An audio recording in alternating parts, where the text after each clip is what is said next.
Start. मैं इस विधेयक पर चर्चा में भाग लेने वाले सभी सदस्यों का आभारी हूँ। मैं मंत्री जी का भी उनके समझबूझ भरे भाषण के लिए आभारी हूँ। जैसा कि मैंने यह विधेयक पेश करते समय ही स्पष्ट किया था कि इस बात से कोई इनकार नहीं कर सकता कि हमारी सरकार गरीबी हटाने के लिए और देश में बेरोजगारी हटाने के लिए प्रयत्नशील है। यह एक वास्तविकता है। इन वर्षों में भारत ने जो प्रगति की है उससे कोई इनकार नहीं कर सकता। 1947 से भारत को देखने वाला प्रत्येक व्यक्ति इस बात से निश्चित रूप से सहमत होगा कि काफी प्रगति की गई है और हमारी योजनाएं लाभकारी रही हैं। यदि कोई वास्तविकता को अनदेखी करता है तो वह ऐसा केवल राजनीतिक उद्देश्य से ही कर सकता है।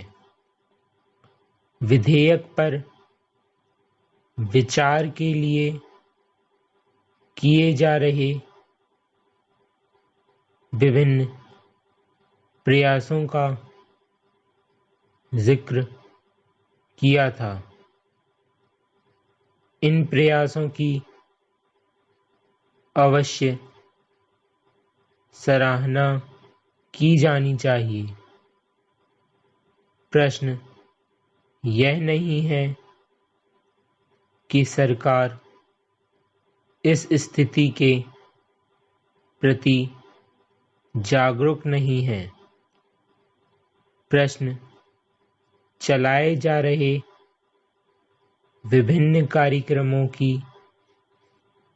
आलोचना का नहीं है, बल्कि यह है कि सरकार द्वारा ये प्रयास किए जाने के बावजूद हमारी अर्थव्यवस्था सभी को रोजगार देने में असफल रही है।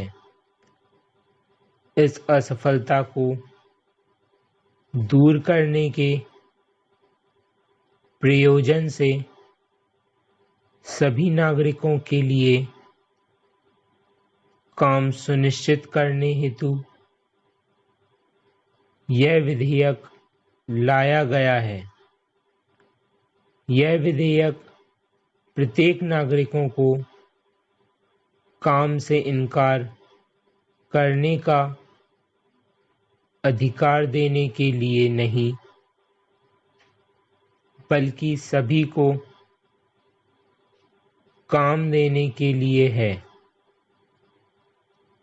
और यदि हमारी अर्थव्यवस्था सभी को काम का अधिकार देने में असफल रहती है तो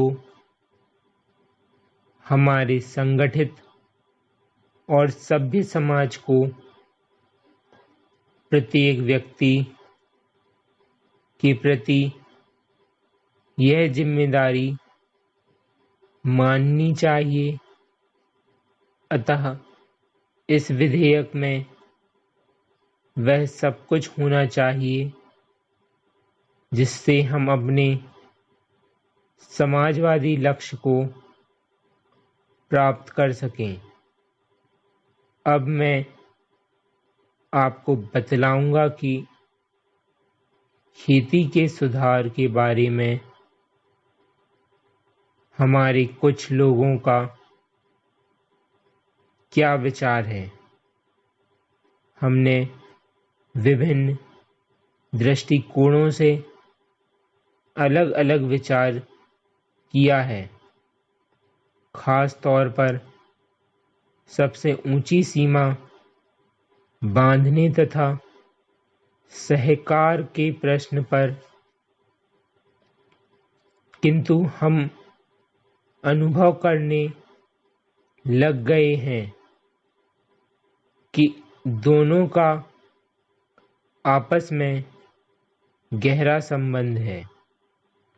अगर हमारे देश में बड़े बड़े फार्म होते तो यह कल्पना की जा सकती है, भले ही आप इससे सहमत ना हो, कि उनका कार्य संचालन दक्षता से होता है